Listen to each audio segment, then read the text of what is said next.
पुंडलिक वरदे हरिविठ्ठल श्री ज्ञानदेव तुकाराम गोपाल कृष्ण भगवान की जय। माऊली ज्ञानेश्वर महाराज की जय। जगद्गुरु तुकाराम महाराज की जय। ऐसा ज्याचा अनुभव विश्वदेव सत्यत्वे, देवतया जवळी असे पापनाशे दर्शने, कामक्रोधा नाही चाली भूता झाली समता, देवतया जवळी असे पापनाशे दर्शने। तुका म्हणे भेदाभेद, तुका म्हणे भेदाभेद गेला वाद खंडोनी, देवतया जवळी असे पापनाशे दर्शने।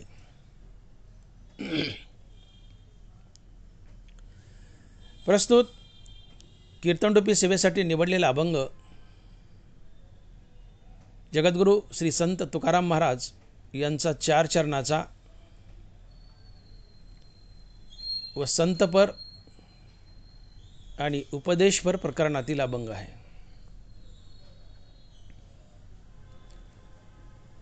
तुकोबाराय म्हणतात, ऐसा ज्याचा अनुभव विश्वदेव सत्यत्वे, ऐसा ज्याचा अनुभव विश्वदेव सत्यत्वे। तुकोबाराय म्हणतात, तुम्हाला देव बनायचे तर मी तुम्हाला एक सोपी युक्ती सांगतो। काय? तर तुम्ही विश्व देव स्वरूप पहा, तुम्ही सत्य अंतकरणाने विश्व देव स्वरूप पहा, तुम्ही लवकर देव बनाल। हीच गोष्ट तुकोबाराय अभंगाच्या पहिल्या चरणात लिहितात आणि महाराज बोलतायत, ऐसा ज्याचा अनुभव, ऐसा ज्याचा अनुभव विश्वदेव सत्यत्वे।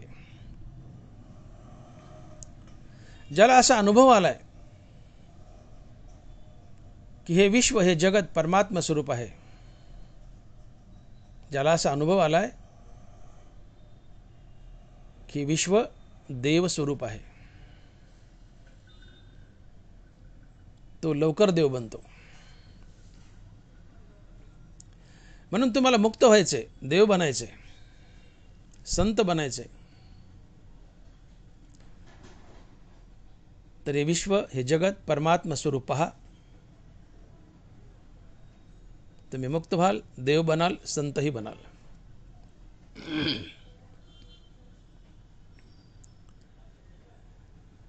ननवारा लिहित आहेत, देव देऊळ परिवारू की जे कोरोनी डोंगरू, तैसा भक्तीचा व्यवहारू कान व्हावा। देव देऊळ परिवारू की जे कोरोनी डोंगरू, तैसा भक्तीचा व्यवहारू कान व्हावा।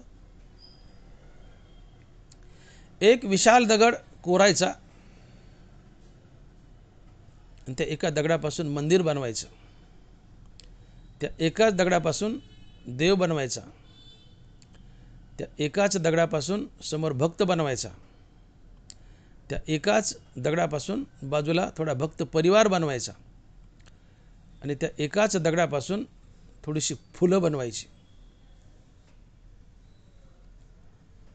देव देऊळ परिवारू की जे कोरोनी डोंगरू, तैसा भक्तीचा व्यवहारू कान व्हावा। एकाच विशाल दगडापासून देव देऊळ परिवार थोडं फुलं, या सगळ्या गोष्टी बनवल्यात।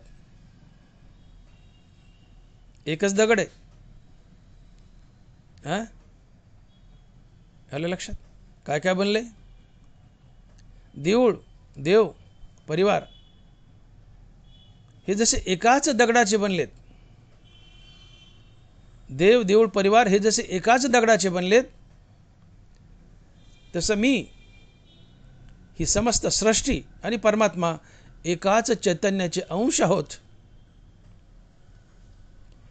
ही भावना भक्तीत का येऊ नये? तर ती यावी ही ज्ञानोबाराची इच्छा आहे.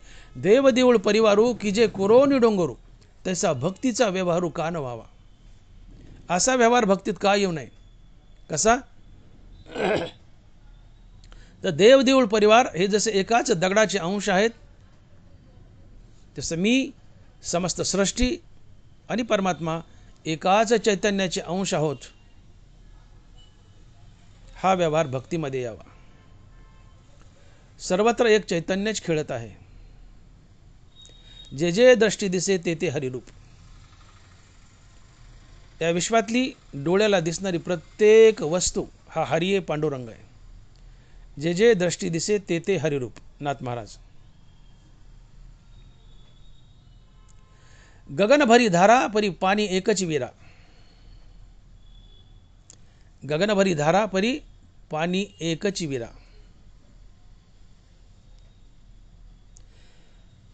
पावसाच्या धारा अनेक आहेत, पण त्याला अधिष्ठान असलेलं पाणी एक आहे. तसं चराचर अनेक आहे,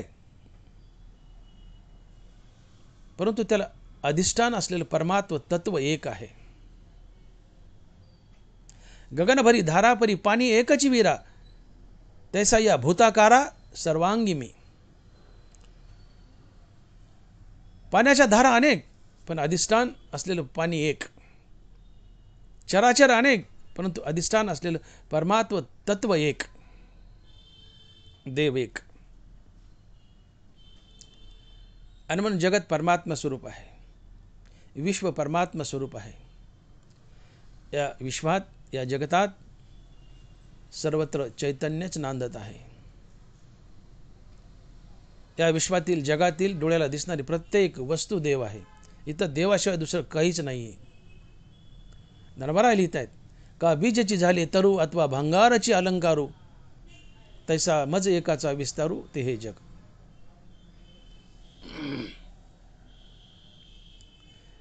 संपूर्ण झाड एका बीजाचा विस्तार, तसं संपूर्ण विश्व एका देवाचा विस्तार. का बीजची झाले तरु अथवा भंगाराची अलंकारू, तसा मज एकाचा विस्तारू ते हे जग. या जगाचा विस्तार म्हणजे देव. अर्थात जग म्हणजे देव, देव म्हणजे जग. जगत परमात्मा स्वरूप आहे, विश्व परमात्मा स्वरूप आहे. हे समस्त ही श्री वासुदेवो, ऐसा प्रतिती रसाचा ओतला भावो, म्हणून भक्ता माझी रावो आणि ज्ञानीही तोच. हे समस्त ही श्री वासुदेव, समस्त जग, समस्त विश्व हे वासुदेव कृष्ण रूप आहे, असंच समजतो. तो ज्ञानी आहे, तो अनुभवी आहे. हनुमान महाराज बोलतात, ऐसा ज्याचा अनुभव विश्वदेव सत्यत्वे. ज्याचा अनुभव असा आहे की अख्खं विश्व, अख्खं जग देव आहे, आणि ते सत्य अंतकरणानं बोलतोय, सत्य अंतकरणानं जाणतोय. सत्यत्वानं ज्याला अनुभव आलाय की विश्व देव आहे, तो खरा भक्त असतो, तो खरा ज्ञानी असतो. हे समस्त ही श्री वासुदेव, ऐसा प्रतिती रसाचा ओतला भावो, म्हणून भक्ता माझी रावो आणि ज्ञानीही तोच. हे समस्त ही श्री वासुदेव. जगत वासुदेव श्रीकृष्ण स्वरूप आहे. जगातली प्रत्येक वस्तू म्हणजे पांडुरंगानं धरलेलं सोंगे, धरियली सोंगे येणे अवघी पांडुरंगे. जगातली प्रत्येक डोळ्याला दिसणारी वस्तू हे चराचर म्हणजे पांडुरंगानं धरलेलं सोंग आहे. हे तुम्ही आम्ही जे दिसतोय ना, आम्ही पांडुरंगच आहोत. तुम्ही म्हणाल कसं काय बा, आम्ही कुच्चळ, आम्ही घाणेरडे, आम्हाला घाम येतो, आमचा घुरट वास येतो, आम्हाला जन्म मरण आहे, आमच्या शरीराला 9 छिद्र आहेत, त्यातून घाण वाहते प्रत्येक छिद्रातून, आणि आम्ही देव कसे काय? तुम्ही देवच आहात, तुम्ही देवच आहात, पण बट्टेबाज देव आहात. बट्टेबाज देव आहात. तुमच्या हृदयात पांडुरंग उभा आहे, पांडुरंगाच्या बाजूला अहंकार उभा आहे, म्हणून तुम्ही बट्टेबाज आहात. माणसाचा जीव कसा तयार होतो? वाया मन हे नाव, एरवी कल्पनाची सावेव, जयाचे निसंगे जीव दशा वस्तू. परमात्मा मनात मिसळला की परमात्माच जीव बनतो आणि अहंकार मनात वास करतो. म्हणून परमात्मा अधिक मन किंवा परमात्मा अधिक अहंकार बरोबर जीव. मग तुमच्या हृदयात पांडुरंग आहे आणि त्याच्या बाजूला अहंकार उभा आहे, म्हणून तुम्ही जीव आहात, पण पांडुरंगाचा आहात, पण बट्टेबाज आहात. तुमच्या हृदयात पांडुरंग आहे, बाजूला अहंकार आहे, तुम्ही पांडुरंगाचा आहात, पण बट्टेबाज पांडुरंग आहात. मग अखंड रामनामाने तुम्ही तुमच्या हृदयात असलेला अहंकार जाळला की खाली फक्त हृदयात पांडुरंगच उरतो आणि तुम्हीच देव बनता. कारण हृदयात फक्त पांडुरंग उरणं म्हणजे तुम्ही देव होणं. अहंकार गेला, तुका म्हणे देव झाला. तुमच्या हृदयात पांडुरंग आहे, बाजूला अहंकार आहे. हा अहंकार आहे म्हणून तुम्ही जीव आहेत, पण अखंड रामनामाने तुम्ही अहंकार जाळला, आता खाली फक्त पांडुरंग उरला, तुम्हीच पांडुरंग झाले. कारण अहंकारात मिसळलेला पांडुरंग हा बट्टेबाज आहे आणि अहंकार रहित असलेला पांडुरंग हा देव आहे. आणि मग अहंकार जाळला अखंड रामनामाने की अहंकार निघून गेला, हृदयात फक्त पांडुरंग उरतो आणि तुम्हीच देव बनता. वेगळा देव प्राप्त करण्याची गरज नसते. आणि मग जगातील प्रत्येक वस्तू म्हणजे पांडुरंगाने धरलेलं सोंग आहे. धरियली सोंगे येणे अवघी पांडुरंगे. जगत परमात्मा स्वरूप आहे, विश्व परमात्मा स्वरूप आहे. भगवान श्री कृष्ण बोलतायत, नरवारा लिहितायत, अर्जुना मी नसे ऐसा कवनु ठाव असे, परी प्राणियांचे दैव कैसे जे न देखती माते. अर्जुना मी नाही अशी जागाच नाहीये, तरी लोक म्हणतात देवच नाही. आतू बाहेरू मिया कोंदले, हे जग निखळ माझेची ओतले, परी कैसे कर्मतया आले जे न देखती माते. कैसे कर्मतया आले, इथं कर्म शब्द पापरूपानं घ्यायचा.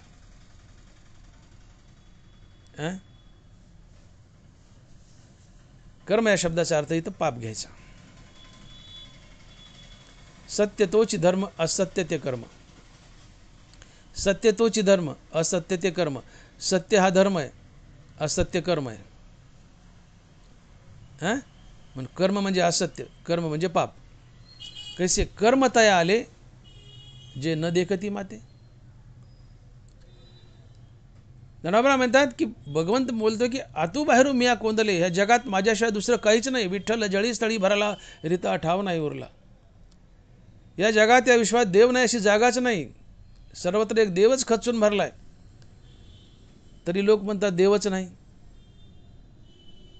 याचं कारण त्यांना त्यांचं पाप आडवं येतं, त्यांचं कर्म अर्थात पाप आडवं येतं आणि त्यांना जगत देव असून जगत देव स्वरूप दिसत नाही, हे जगत स्वरूप दिसतं. कैसे कर्मतया आले जे न देखती माते. आतून बाहेरून खचून एक पांडुरंगच भरलाय, कृष्णच भरलाय.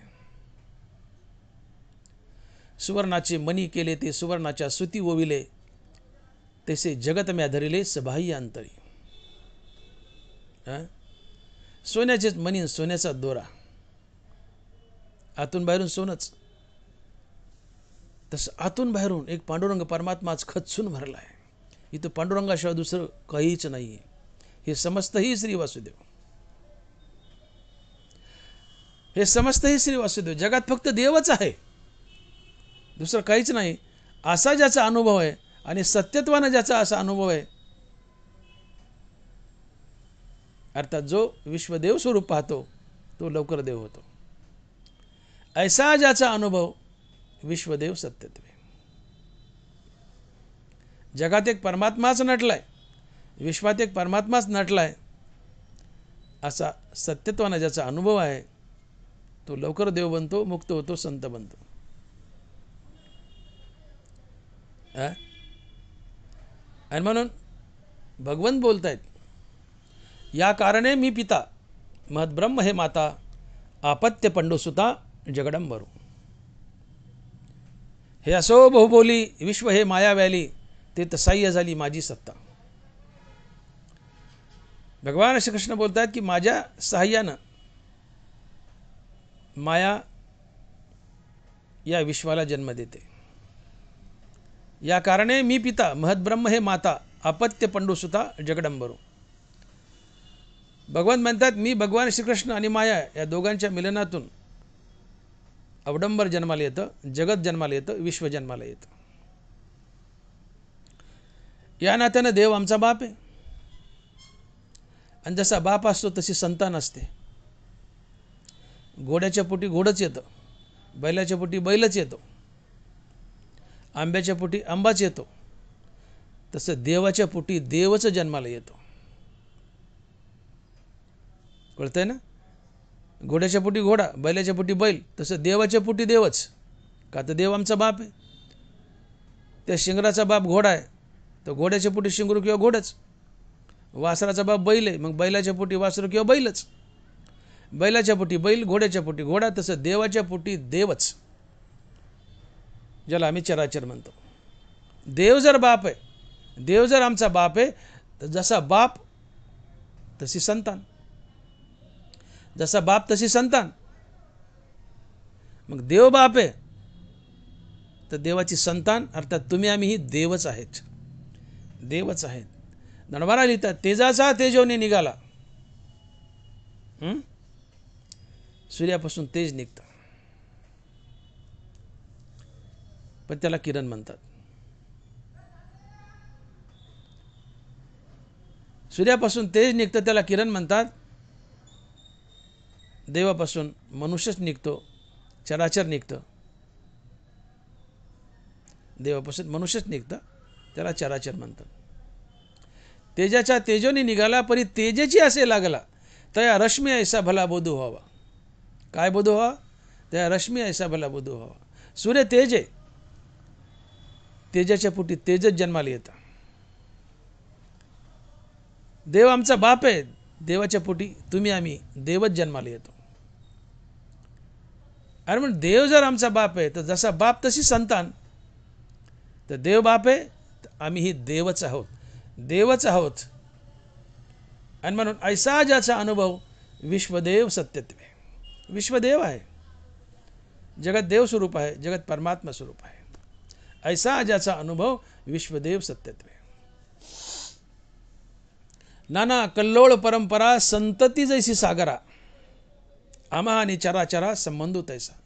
भगवान बोलतायत, नरबारा लिहितायत, नाना कल्लोळ परंपरा संतती जैसी सागरा, आम्हा आणि चराचरा संबंधू तैसा. समुद्र ही आई आहे, लाटा ही समुद्राची संतान आहे. समुद्र आई आहे आणि लाटा ही समुद्राची संतान. तसं भगवंत आमची आई आणि आम्ही भगवंताची संतान. नाना कल्लोळ परंपरा संतती जैसी सागरा, आम्हा आणि चराचरा संबंधू तैसा. भगवंत बोलतात माझा आणि चराचराचा संबंध कसा आहे? तो तसा आहे जसं समुद्र आहे आणि समुद्राच्या पोटी लाटा जन्म घेतात, तसं भगवंत म्हणतात मी बाप आहे, माझ्या पोटी चराचर जन्म घेतं, अर्थात तुम्ही आम्ही जन्म घेतो. म्हणून देव आमचा बाप आहे, जसा देव तसे आम्ही. देव आमचा बाप आहे तर जसा बाप तशी संतान.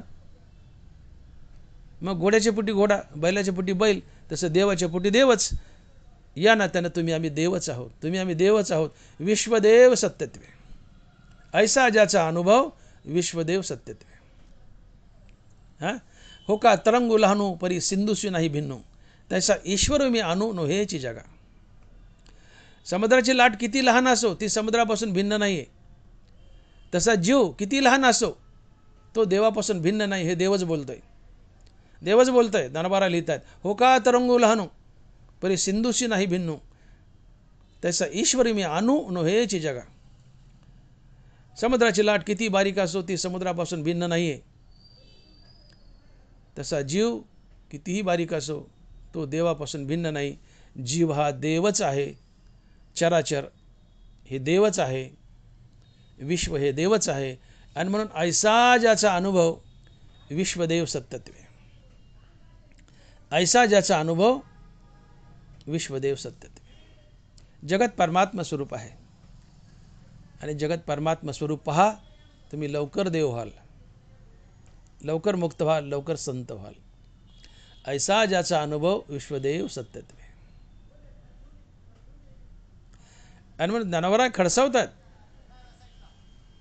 की तैसे जगा परोते सारोनी पाहिजे माते, तैसा नव्हे उखिते अवघाची मी. जनावरा बोलतात तैसे जगा परोते सारोनी पाहिजे माते, तैसा नव्हे उखिते अवघाची मी. माऊली म्हणतात देव आणि जग याचे दोन तुकडे करू नका. देव आणि जग याचे दोन तुकडे केले की देव दुरावला. जग हाच देव, विश्व हाच देव, विश्वदेव सत्यत्वे. विश्व हाच देव. देवाला जगातून वेगळं सरकूच नका. जग हाच देव. कळतंय ना? तैसे जगा परोते सारोनी पाहिजे माते, तैसा नव्हे उखिते अवघाची मी. मला जगातून वेगळं सरकूच नका. देव म्हणतो मला जगातून वेगळं सरकूच नका. आणि जगातून मला वेगळं सरकवलं तर मी तुम्हाला कधीच प्राप्त होणार नाही. मग जग हाच देव. तैसा नव्हे उखिते अवघाची मी. अख्खं विश्व देव आहे. अशा बोधावर आरूढ व्हा. असा तुमचा अनुभव असू द्या. तुम्ही लवकर देव व्हाल.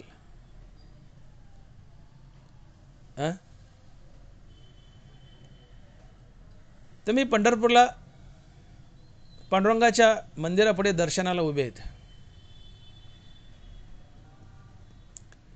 भगवंताशी अशी इच्छा आहे की विटेवर उभा असलेला विठ्ठलही विठ्ठलच आणि रांगेत दर्शनाला उभी असलेली माणसंही विठ्ठलच. असं समजून ज्याचं भजन आहे त्यालाच विठ्ठल पावतो, इतरांना नाही. विटेवर उभा असलेलाही विठ्ठलच आणि रांगेत दर्शनाला उभी असलेली माणसंही विठ्ठलच. असं समजून ज्याचं भजन आहे त्यालाच विठ्ठल पावतो, त्याच्यावरच विठ्ठल कृपा करतो. अन्यथा तुम्ही अशा हजारो वाऱ्या करा, विठ्ठल वेगळा आणि रांगेत दर्शनाला उभी असलेली माणसं वेगळी, असा भेद केला तर हजारो वाऱ्या करा, विठ्ठलाचं नकही पाहायला मिळत नाही. अर्जुनाला देवाने खडसावलंय, ऐसे देखोनी किरीटी भेदू सुसिहान पोटी, तरी जन्माच्या कोटी न लहासी निघो. जन्माच्या कोटी न लहासी निघो. अर्जुना म्हणले माणसा माणसात भेद करशील, देवात आणि माणसात भेद करशील. माणसं वेगवेगळी आहेत, रंग वेगळा आहे, आकार वेगळा आहे, चेहरे वेगळे आहेत, राहणीमान वेगळे, कपडा वेगळा आहे. असा माणसा माणसात भेद करशील आणि माणूस आणि देव याच्यात बी भेद करशील तो कोट्यावधी जन्म घे, तुला माझं नकही पाहायला मिळायचं नाही. ऐसे देखोनी किरीटी भेदू सुसी हनपोटी, तरी जन्माच्या कोटी न लहासी निघो. कोट्यावधी जन्म घेतलेस तरी अर्जुना तू जन्ममरणाच्या फेरीतून निघणार नाहीस. जर माणसा माणसात भेद केलास, माणूस आणि देव याच्यात भेद केला तर मग माणूस आणि देव याच्यात अभेद पहा, माणसा माणसात अभेद पहा. माणूस हाच देव, देव हाच माणूस, चराचर हाच देव, देव हाच चराचर. आणि म्हणून विटेवर उभे असलेला विठ्ठल विठ्ठलच आणि रांगेत दर्शनाला उभी असलेली माणसंही विठ्ठलच. असं समजून ज्याचं भजन आहे त्याच्यावरच विठ्ठल कृपा करतो, त्यालाच विठ्ठल पावतो. अन्यथा किती वाऱ्या करा, वारीत मधून घुसा, नाही तर गोपाळपुऱ्यापासून वारीला लागा, तुम्हाला विठ्ठल मिळणार नाही. विठ्ठलाची वारी करतो, दर्शन करतो, ती तरी आम्ही नीट करतो, ती तर आम्ही नीट करतो का? मध्येच त्या दादऱ्यापाशी बसकन घुसायचं, मागचे अरे अरे अरे म्हणले त्यालाच भांडायचं. हौसाच्या ना विठ्ठलाच्या दर्शनाची, तर जिथं वारी सुरू झाली, जिथं बारी सुरू झाली गोपाळपुऱ्यात, तिथं जा ना, मध्ये घुसतात. हां, तुम्ही दर्शन चोर आहेत, रांग चोर आहेत, ते दर्शन पावन होत नाही. बारीमध्ये उभे आहेत, सहज एखाद्या माणसाचा चुकून पाय तुमच्या पायावर पडला, तुम्ही त्याला दणकन शिवी घालता आणि खनकन कोपरखीळ मारता. ती कोपरखीळ आणि शिवी डायरेक्ट विठ्ठलाला जाते. का? तर विटेवरचा विठ्ठल आहे विठ्ठलच, दर्शनाला उभी असलेली रांगेतली माणसं आहे विठ्ठलच. चुकून पाय पडलाय, तो सॉरी म्हणतोय, तरी त्याला शिवी घालता आणि कोपरखीळ घालता. ही कोपरखीळ आणि शिवी त्या माणसाला नाही, डायरेक्ट विठ्ठलाला आहे. का? तर जगत विठ्ठल स्वरूप आहे, जगत परमात्मा स्वरूप आहे. मग बारीत मध्ये घुसता, मागच्याचा जीव तळतळतो. याचा अर्थ विठ्ठलाचा जीव तळतळतो. मागच्यावर अन्याय केलाय म्हणजे तुम्ही विठ्ठलावर अन्याय केला. का? तर जगात एक विठ्ठलच नटलाय. बारीत उभा असलेला प्रत्येक माणूस विठ्ठल आहे. का? तर धरिली सोंगे येणे अवघी पांडुरंगे. जगातला प्रत्येक माणूस म्हणजे पांडुरंगानं धरलेलं सोंग आहे. अर्थात बारीला उभी असलेली प्रत्येक माणूस पांडुरंग आहे, विठ्ठल आहे. बारी मोडून मध्ये घुसले, त्याचं मन दुखवलं तुम्ही, विठ्ठलाचं मन दुखवलं. दर्शन घेण्याची हौसच आहे ना, शेवटच्या टोकाला जा, गोपाळपुऱ्यात जा, जिथं बारी लागली तिथं जा टोकाला, तिथून रांगेत लागा, तर दर्शन पावतंय. अन्यथा तो त्या माणसावर नसून विठ्ठलावर अन्याय आहे. तात्पर्य विठेवर उभा असलेला विठ्ठल आहे विठ्ठलच, आणि दर्शनाला उभी असलेली माणसंही विठ्ठलच. असा मुद्दा लक्षात घ्या. विटेवर उभा असलेला विठ्ठल आहे विठ्ठलच, आणि रांगेत दर्शनाला उभी असलेली माणसंही विठ्ठलच, असं समजून ज्याचं भजन आहे. विठ्ठल त्यालाच पावतो, विठ्ठल त्याच्यावरच कृपा करतो. अन्यथा किती वाऱ्या करा, विठ्ठलाचं नखही पाहायला मिळत नाही, निरर्थक होतं. जग आणि देव यांचे दोन तुकडे करू नका. जग हाच देव, जग हाच देव, विश्व हाच देव.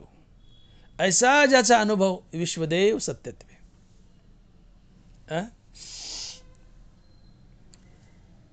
विश्वदेव आहे, जगत देव आहे. सत्यत्वानं ज्यांनी असं अनुभवलंय,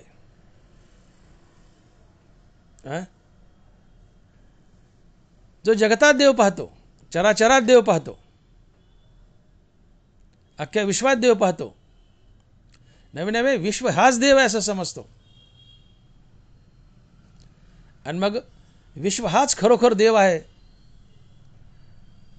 असा ज्याला अनुभव आला, त्याच्याजवळ देव राहायला येतो.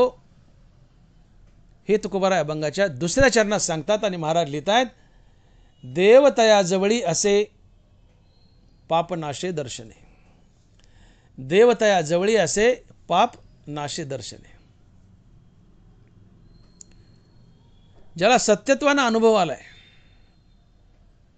किंवा जो सत्यत्वानं असं मानतो की विश्व हेच देव आहे, विश्व हेच देव आहे, असं सत्यत्वानं जो मानतो किंवा ज्याने अनुभवलंय, त्याच्याजवळ न बोलवता देव चालत येतो. देव चालत येतो. देव तया जवळी असे पाप नाशे दर्शने. तुम्हाला देव तुमच्याजवळ बोलायचा आहे, तुमच्या सानिध्यात देव हवाय. भविष्यात तर तुम्ही देव होणारच आहेत, पण तुमच्या सानिध्यात देव हवाय. देव तुमच्या जवळ यावा, तुमच्या घरात यावा, पुढे तुमच्या हृदयात जावा, असं जर हवंय. तुका म्हणे ते शरीर घर भंडार देवाचे. तुमच्या जवळ, तुमच्या घरात, तुमच्या शरीरात, तुमच्या हृदयात देवानी जाऊन राहावं, तुम्हाला देवाचं सानिध्य लाभावं असं वाटत असेल, तर सत्यत्वानं असं अनुभवा की विश्वदेव आहे. जगात एक पांडुरंगच नटलाय. जे जे दृष्टी दिसे ते ते हरिरूप, या बोधावर आरूढ व्हा. देव तुमच्याजवळ राहायला येईल, आणि पुढे हळूहळू मग तुमच्या घरातून हृदयात प्रवेश करेल, देवाचं सानिध्य लाभेल. किती मोठा फायदा आहे.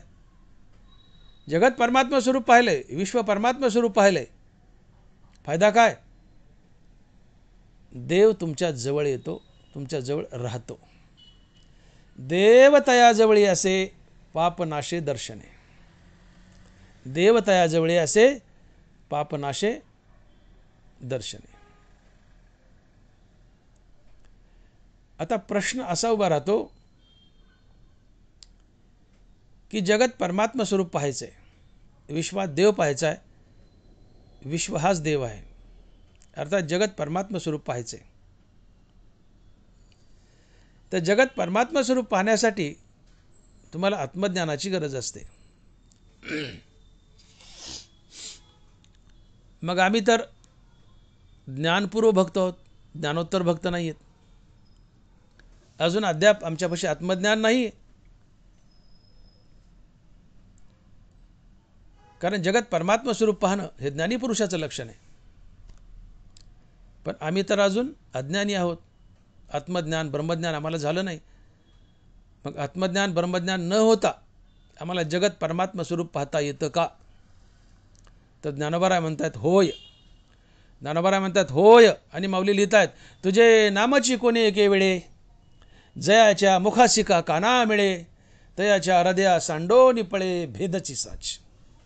देवा, तुझं नाव जर का एकदा तोंडात फिट झालं, जयाचे वाचे माझे आलाप, दिठी भोगी माझे चिरूप, जयाचा मनसंकल्प मीच वाहे, जयाचे वाचे माझे आलाप. देवा, तुझं नाव एकदा जर तोंडात फिट झालं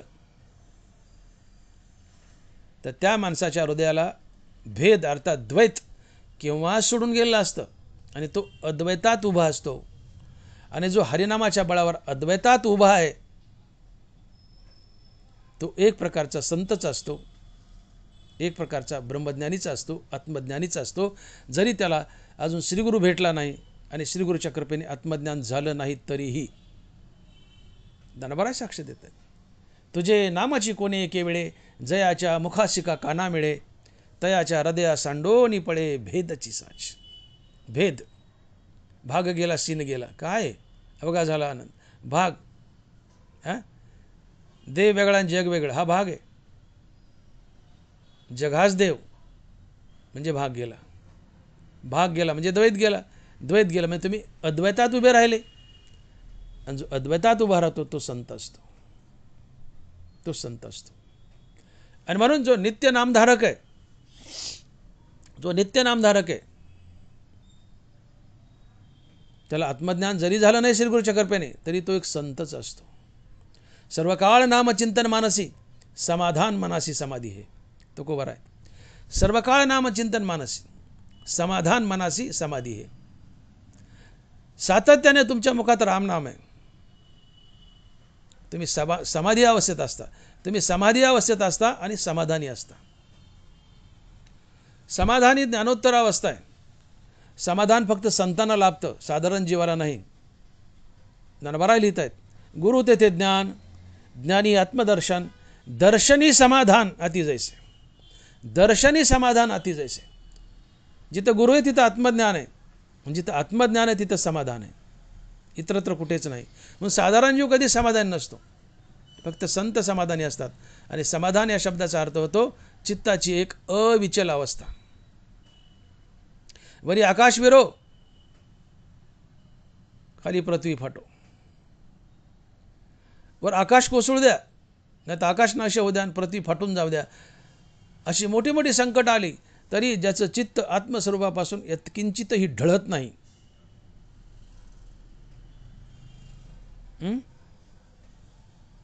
ते समाधान असते आणि ती समाधी असते. कुठल्याही प्रसंगी, प्रसंग चांगला असो कठीण असो, सुखी संतोषाने यावे, दुःखी विषादा न भजावे आणि लाभालाभ न धरावे मना माझी. कसलाही बिकट प्रसंग असो, नाही तो आनंदाचा प्रसंग असो, ज्याचं चित्त आत्मस्वरूपापासून यत्किंचितही ढळत नाही ते समाधान. चित्ताची एक अविचल अवस्था म्हणजे समाधान. आणि हे समाधान फक्त ज्ञानोत्तर पुरुषाला लाभतं. गुरु तेथे ज्ञान, ज्ञानी आत्मदर्शन, दर्शनी समाधान अति जैसे. श्रीगुरूच्या कृपेने आत्मज्ञान, आणि जिथं आत्मज्ञान तिथंच समाधान. मग समाधान हे ज्ञानी पुरुषाचं लक्षण आहे. पण तुकोबराय तर बोलतात, सर्व काळ नामचिंतन मानसी, समाधान मनासी समाधी आहे. सातत्यानं तुमच्या मुखात रामनाम भिजू घातलंय, तुम्ही सातत्यानं समाधी आणि समाधान अवस्थेत जगता. अर्थात श्रीगुरूच्या कृपेने अद्याप तुम्हाला आत्मज्ञान झालं नाही, पण मुखात नित्य नाम आहे, मुखात नित्य राम नाम आहे, तुम्हाला समाधी आणि समाधान लाभतं आणि तुम्ही एक छोटे मोठे संतच असता जरी तुम्हाला आत्मज्ञान झालं नाही तरीही केवळ नामाच्या बळावर. आणि मग म्हणून ज्ञानोबा लिहित आहे की तुझे नामाची कोणी एके वेळे जयाचे मुखाशिका काना मिळे तयाच्या हृदया सांडोनी पळे भेदची साच. देवा तुझं नाव एकदा का तोंडात फिट झालं त्याच्या हृदयाला द्वैत अर्थात भेद केव्हा सोडून जातो आणि तो अद्वैतात उभा असतो. जो अद्वैतात उभा आहे तो संत असतो. म्हणून केवळ नामाच्या बळावर नित्य नामाच्या बळावर आम्ही संत असतो, संत असतो. 19व्या अध्याय त्याची साक्ष देत आहेत. माऊली लिहित आहेत विपाय जरी आठविला चित्ता तरी दे आपली योग्यता हे असं होतं ते प्रशंसिता लाभो अति. विपाय जरी आठविला चित्ता तरी दे आपली योग्यता हे असं होतं ते प्रशंसिता लाभो अति. तुम्ही सहज ज्ञानदेव तुकाराम ज्ञानदेव तुकाराम ज्ञानदेव तुकाराम हे भजन केलं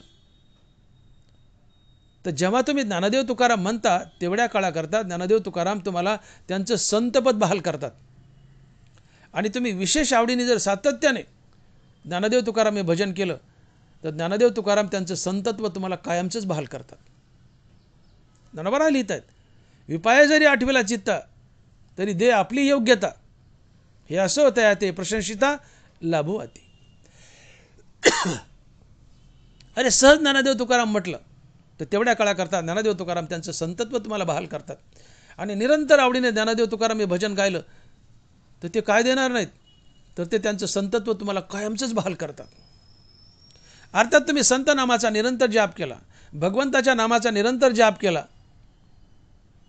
तर तुम्ही संत अवस्थेत जगत असतात, समाधानी असतात.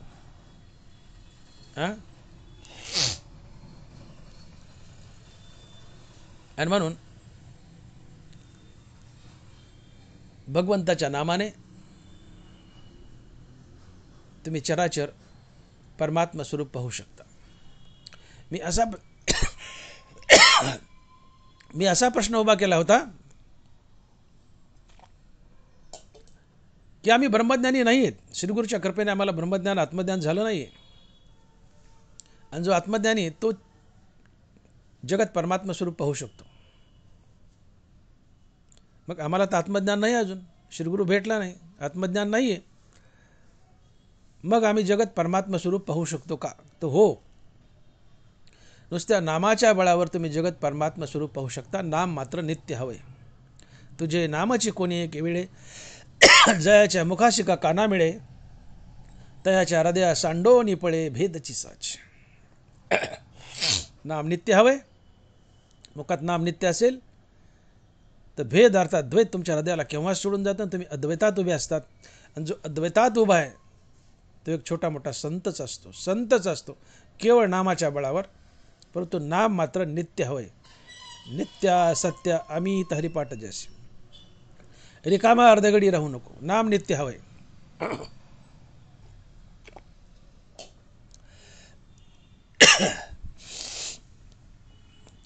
ज्ञानोबा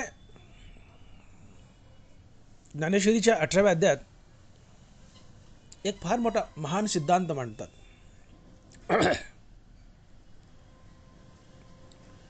तुम्ही देव बनावं, देवाने तुमच्याजवळ राहायला यावं, देवाची तुमच्यावर कृपा व्हावी यासाठी ज्ञानोबा एक सुंदर युक्ती सांगतात 18व्या अध्यायात. इथं जी युक्ती सांगली तुकोबरायने की ऐसा ज्याचा अनुभव विश्वदेव सत्यत्वे देव तया जवळी असे पापनाशे दर्शने. तुकोबाराय म्हणतात देव तुमच्याजवळ राहायला येईल, फक्त काय करा, जगत परमात्मा स्वरूप पहा, विश्व परमात्मा स्वरूप पहा. विश्व जगत परमात्मा स्वरूप पाहिलं तर फायदा काय? देव तुमच्याजवळ राहायला येतो. देव तया जवळी असे. हीच गोष्ट ज्ञानोबा ज्ञानेश्वरीच्या 18व्या अध्यायात सांगतात. आणि माऊली लिहित आहेत अर्जुनाला बोलतायत ज्ञानोबा, अर्थात भगवान श्रीकृष्णच बोलतायत. ज्ञानोबा लिहित आहेत हे एक एक शिकवू काही परी सेवकी आपल्या ठाई उरोनी एर सर्वही मी सेवे करी. अर्जुनाला ज्ञानोबा म्हणतात, अर्थात भगवंत म्हणतात हे एक एक शिकवू काही परी सेवकी आपल्या ठाई उरोनी एर सर्वही मी सेवे करी. अरे अर्जुना, तुला एक एक गोष्ट किती वार समजावून सांगू म्हटले. जसे एखादं लहान मुले आणि बापानं गणित दिले, त्याला बाप 50 बार ते गणित समजावून सांगतो तरी ते लेकरू चुकतंच. मग बाप रागावतो. बाप म्हणतो, अरे गधाड्या, तुला किती बार सांगू एक एक गोष्ट समजावून, जरा लक्ष दे ना. तसं ज्ञानोबा इथं रागावलेत थोडंसं अर्जुनावर. अर्थात भगवंतच रागावलेत किंवा ज्ञानोबा रागावलेत. आणि माऊली म्हणतात की एक एक शिकवू काही, पण सेवके आपल्या ठाई, उरोनी एर सर्वही मी सेवे करी. अरे अर्जुना, तुला एक एक गोष्ट किती बार समजावून सांगू. गीतेचे 17 अध्याय सांगितले, ते नीट कळावेत म्हणून 17चा सार काढून 18वा तयार केला. अजून गीता नीट कळावी म्हणून 18व्याचे सार काढलं आणि ते तुला समजावतोय. आणि 18व्याच्या साराच्या सारात ज्ञानोबा बोलत आहेत की एक एक शिकवू काही, परी सेवके आपल्या ठाई, उरोनी एर सर्वही मी सेवे करी. अर्जुना, या जगाचे 2 भाग कर. त्यातला एक भाग तू हो आणि उरलेला दुसरा भाग देव समज. जगाचे 2 तुकडे कर, जगाचे 2 भाग कर. त्यातला एक भाग तू हो आणि उरलेला दुसरा भाग देव समज. आणि या जगाला देव समजून शरण जा.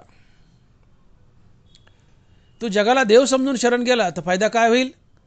तुझा प्राणी मात्राबद्दलचा द्वेष गळून पडेल. ऐका ज्ञानोबाची होई, ते तर जाऊन या भूत द्वेषू, सर्वत्र नमवय नम मीची एकू, मग आश्रव अत्यंतिकू लहासी तू माझा. एका वेळीत किती फायदेत बघा. अर्जुना, तू या जगाचे 2 भाग कर. त्यातला एक भाग तू हो, उरलेला दुसरा भाग देव समज आणि जगाला देव समजून शरण जा. त्याचा फायदा काय होईल. तू जगाला देव समजून शरण गेला, प्राणीमात्राला देव समजलंस तर तुझा प्राणीमात्राबद्दलचा द्वेष गळून पडेल.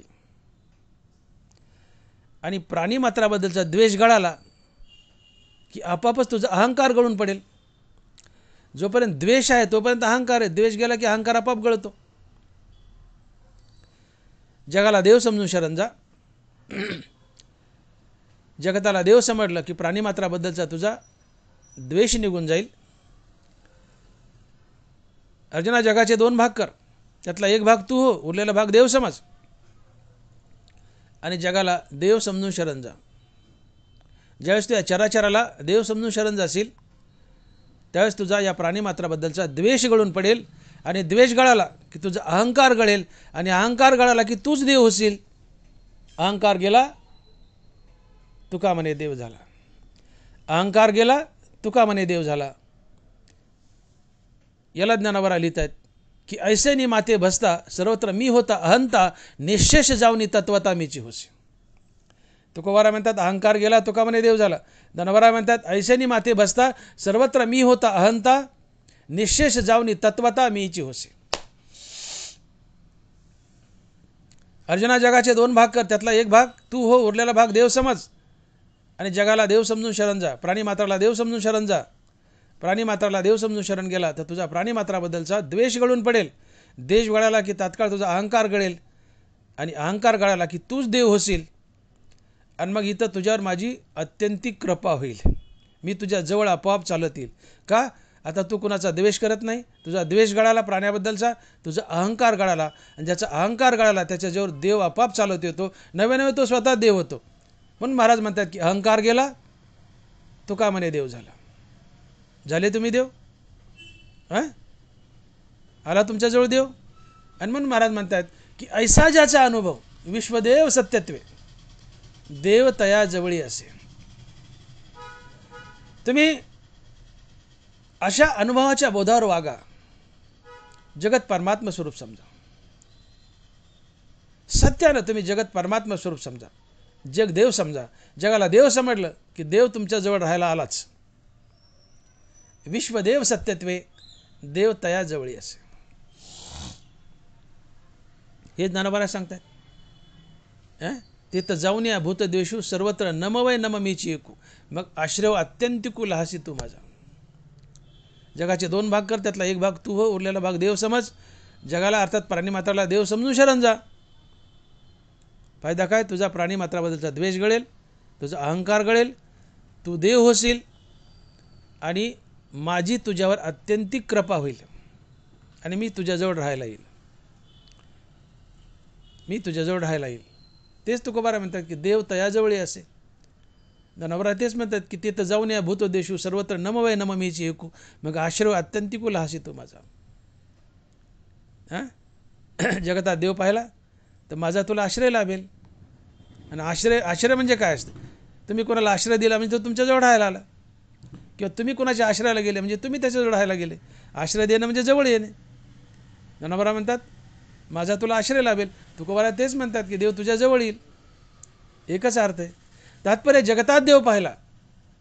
विश्वदेव आहे, जगतदेव आहे, विश्वदेव आहे, जगतदेव आहे असं पाहिलं की देव तुमच्याजवळ राहायला येतो. आणि महाराज दुसऱ्या चरणात हेच सांगतायत की देव तयाजवळी असे. पण कधी? ऐसा ज्याचा अनुभव विश्वदेव सत्यत्वे मगच देव तयाजवळी असे. विश्वदेव स्वरूप पहा, विश्व परमात्मा स्वरूप पहा, देव तुमच्याजवळ राहायला येतो. देव तयाजवळी असे. बघा ज्ञानोबा काय म्हणतात की अहंकार गेला तुकोबारा म्हणतात अहंकार गेला तुका म्हणे देव झाला. अहंकार जाणं हीच मुक्ती असते. मुक्तीची खरी व्याख्या आहे अहंकार असेत मनाचा मनपणा नाहीसा होणं हीच मुक्ती आहे. अहंकार असेत मनाचा मनपणा नाहीसा होणं हीच मुक्ती आहे. आणि मग तुकोबारा बोलतात की अहंकार गेला तुका म्हणे देव झाला. ज्ञानोबा लिहित आहेत की तैसे मनपण मुद्दल जाय मग अहंभाव अधिक के आहे म्हणून शरीरेची ब्रह्म होय अनुभवितो. ज्याचं मनच मुद्दल गेले, मनच मेले, अहंकार मनात वास करतो, मग मन मेले रामनामानं, रामकृष्ण नामे उन्मनी साधली. निरंतर रामनाम घेतात, मनाचं उन्मन झाले, मन मेले, मग मनाच्या आत वास करणारा अहंकारही मरतो. जशी गरोदरबाई मेली की तिच्या आत पोटात वास करणारा गर्भ आपाप मरतो, त्याला वेगळं मारायची गरज नाही. तसं रामनामानं तात्पर्य इथं रामनामानं काय झालंय की तुम्ही निरंतर रामनाम घेतलं तर तुमचं मन मरतं.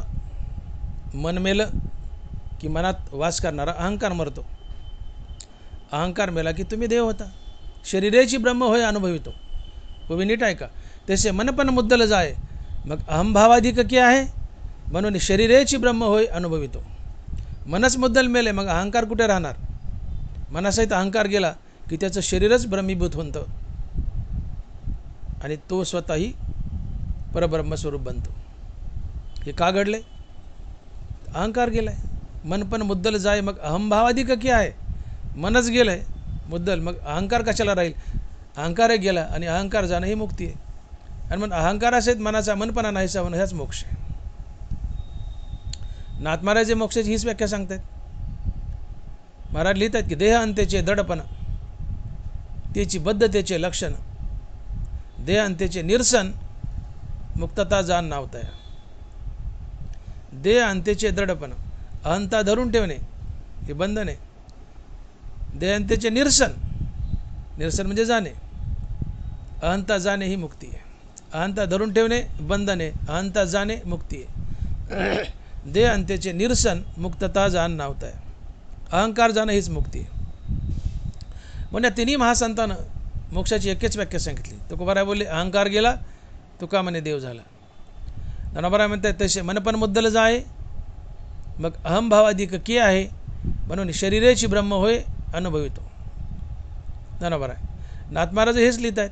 देह अंत्येचे दृढपण त्याची बद्धतेचे लक्षण, देह अंत्येचे निरसन मुक्तता जाण नावताय. तात्पर्य मनासहित अहंकाराचा नाश पावणे किंवा अहंकारासहित मनाचा मनपणा जाणे हीच मुक्ती आहे. अहंकारासहित मनाचा मनपणा जाणे हीच मुक्ती आहे. आणि इथं मग तुमचा अहंकार गेलाय,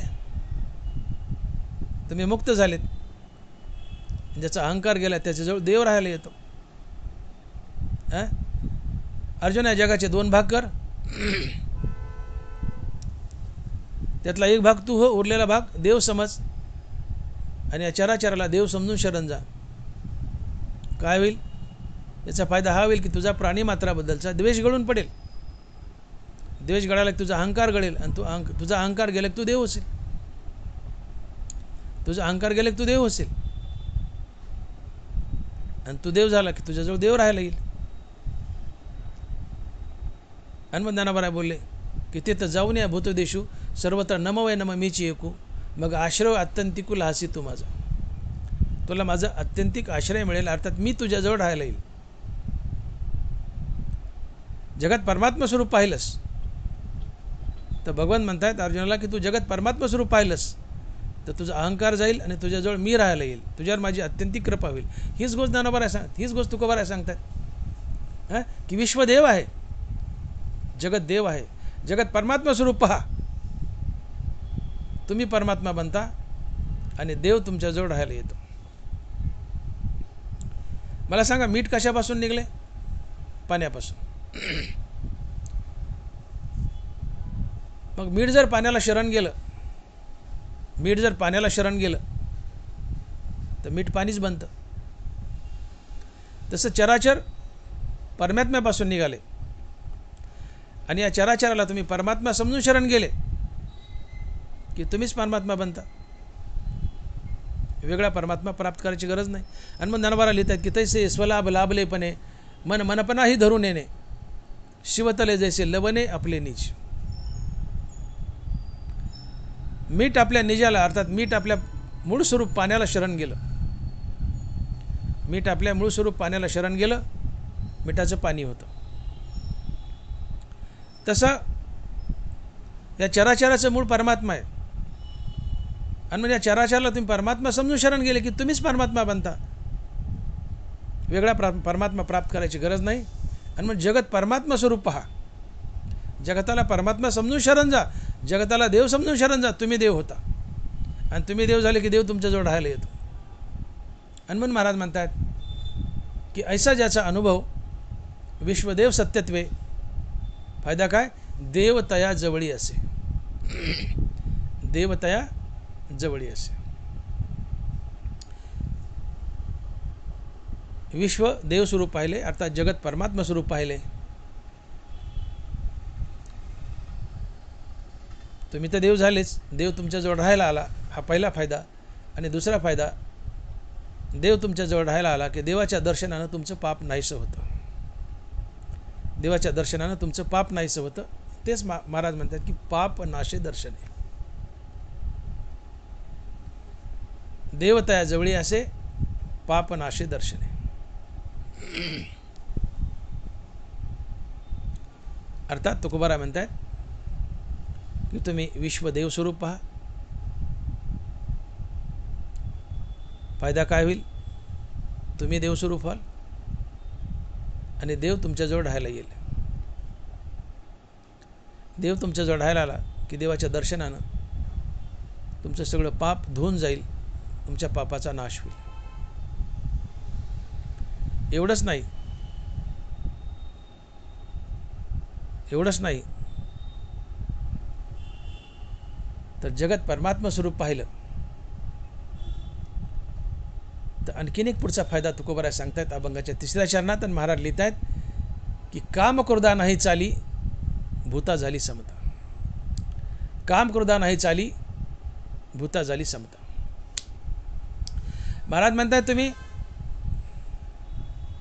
सत्य अंतकरणानं विश्वदेव स्वरूप पहा. फायदा काय? तुम्ही देव होता. पहिला फायदा तुम्ही देव होता. दुसरा फायदा देव तुमच्याजवळ राहायला येतो. तिसरा फायदा तुमचं पाप नाश पावतं. आणि चौथा फायदा तुमच्या अंतकरणातून काम क्रोध निघून जातात. काम क्रोधा नाही चाली भूता झाली समता. तुमच्या अंतकरणातून काम क्रोध निघून जातात. कशी लिंक आहे बघा. विश्वदेव स्वरूप पाहिले अर्थात जगत परमात्मा स्वरूप पाहिले. काय काय फायदे? पहिल्या फायद्यात जगत देव स्वरूप पाहिलं तर तुम्ही देव बनता. पहिला फायदा. दुसरा फायदा देव तुमच्याजवळ राहायला येतो. तिसरा फायदा तुमचं पाप नाश पावतं. चौथा फायदा देव तुमच्याजवळ आल्यामुळं तुमच्या अंतकरणाला काम क्रोध सोडून जातात. आणि म्हणून तुकोबाराय लिहितात की तुका म्हणे देह भरिला विठ्ठले काम क्रोध केले घर रीते. तुका म्हणे देह भरिला विठ्ठले, काम क्रोध केले घररिते. देव तुमच्याजवळ राहायला आलाय आणि मुखात देवाचं नाव आहे. मग आता देव जवळ आलाय आणि मुखात देवाचं नाव आहे, ते काम क्रोध वैरी देवाजवळ थांबतील का? पळून जातील ना. आणि मग तुका म्हणे देह भरिला विठ्ठले, काम क्रोध केले घररिते. विठ्ठल नामानं देह ठासून भरलाय आणि त्या देहात विठ्ठल बी राहायला आलाय. आता तिथं काम क्रोध कशाला थांबतील? काम क्रोध कशाला थांबतील? पळून जातील ना. राम म्हणता काम क्रोधाचे दहन, होय अभिमान देशोधडी. मुखात राम नाम आहे, हृदयात विठ्ठल राहायला आलाय किंवा विठ्ठल जवळ राहायला आलाय. या विठ्ठलाच्या धाकानं, रामनामाच्या धाकानं हे काम क्रोध तुम्हाला सोडून जातात. तुका म्हणे देह भरिला विठ्ठले, काम क्रोध केले घररिते. तुम्ही विठ्ठल नामानं देह ठासून भरा. विठ्ठल जवळ राहायला येतो आणि या विठ्ठलाला पाहून आणि या विठ्ठल नामानं काम क्रोध तुम्हाला सोडून जातात. आणि अहंकार आणि काम क्रोध सोडून जाणं, तुमच्या अंतकरणाला अहंकार आणि काम क्रोध सोडून जाणं म्हणजे परमार्थातली खरी लढाई जिंकणं होय. परमार्थ म्हणजे नेमकं काय? काही मिळवणं म्हणजे परमार्थ नव्हे, तर नको ते घालवणं म्हणजे परमार्थ. आणि नको ते आहे अहंकार आणि काम क्रोध लोभ मद मोह मत्सर. अहंकार आणि काम क्रोध आदी विकार आणि आणखी काही हे विकार घालवणं म्हणजे परमार्थ. काही मिळवणं म्हणजे परमार्थ नव्हे, तर नको ते घालवणं म्हणजे परमार्थ. आणि नको ते आहे प्रामुख्यानं अहंकार आणि काम क्रोधादी विकार. मग तुम्ही जगत परमात्मा स्वरूप पाहताय, त्या परमात्म्याचं नित्य नाम घेत आहेत, तर तो परमात्मा, तो देव तुमच्याजवळ राहायला येतो आणि त्या परमात्म्याच्या नावानं तुम्ही देह ठासून भरतायत. मग हे काम क्रोध हृदयात कशाला राहतील? ते तुमच्या हृदयाला, देहाला सोडून जातात. आणि अहंकार आणि काम क्रोध यांनी तुमच्या अंतकरणाला सोडून जाणं म्हणजे परमार्थातली लढाई जिंकणं, अर्थात तुम्ही देव बनणं. अहंकार आणि काम क्रोध आदी विकार तुमच्या हृदयाला सोडून गेले की तुम्ही देव झालेच. अहंकार गेला, तुका म्हणे देव झाला. आणि म्हणून हा चौथा जो फायदा आहे, जगत परमात्मा स्वरूप पाहिलं तर चौथा फायदा होतो, काम क्रोध तुमच्या हृदयाला सोडून जातात. राम म्हणता काम क्रोधाचे दहन, होय अभिमान देशोधडी. मग काम क्रोध हृदयाला सोडून गेले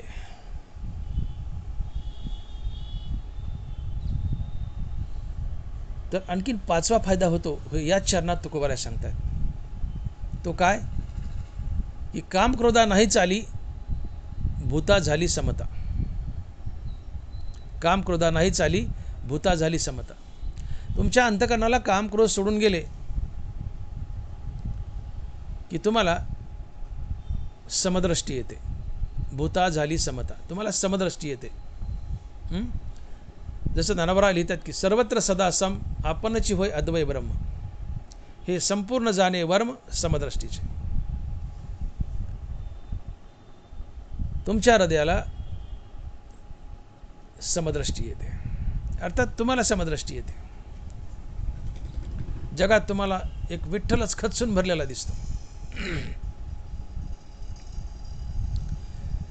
आता काय समीकरण आहे? तुमच्या अंतकरणाला काम क्रोध सोडून जाणं आणि जगत परमात्मा स्वरूप दिसणं. इथं दावा काय केला तुकोबारायांनी? काम क्रोधा नाही चाली, भूता झाली समता. तुमच्या अंतकरणाला काम क्रोधानं सोडून जाणं आणि जगत परमात्मा स्वरूप दिसणं किंवा समदृष्टी येणं, यात काय समीकरण आहे? काय संबंध याचा? तर उदाहरण म्हणून 2 मिनिटात सांगतो, वेळ अपुरा आहे, आपला संपत आला वेळ. एकूण 5 ज्ञानेंद्रिय आहेत: कान, नाक, डोळा, जीभ आणि त्वचा. प्रत्येक ज्ञानेंद्रियाचा आपापला स्वतंत्र विषय. कानाचा शब्द, डोळ्याचं रूप, नाकाचा गंध, जिभेची चव, त्वचेचा स्पर्श. यातलं उदाहरण म्हणून 2 मिनिटात कान घेऊ. कान हा ज्ञानेंद्रिय. शब्द हा कानाचा विषय. शब्द 2 प्रकारचे, एक स्तुतीपर आणि एक निंदापर. नरवरा लिहित आहेत, देखे शब्दाची व्याप्ती निंदा आणि स्तुती, ते तर द्वेष उपजती श्रवणाद्वारे. कान ज्ञानेंद्रिय. शब्द कानाचा विषय. शब्द 2 प्रकारचे, एक स्तुतीपर एक निंदापर. स्तुतीपर कानाच्या आवडीचा शब्द, निंदापर कानाच्या नावडीचा शब्द. आता घडीवर तुमची कोणी स्तुती केली, खूप तोंड भरून तुमची तारीफ केली, स्तुती केली. ज्यांनी तुमची स्तुती केली त्या स्तुती करणाऱ्याबद्दल तुमच्या मनात राग अर्थात प्रीती प्रेम निर्माण होतं. शास्त्रात राग या शब्दाचा अर्थ होतो प्रीती प्रेम.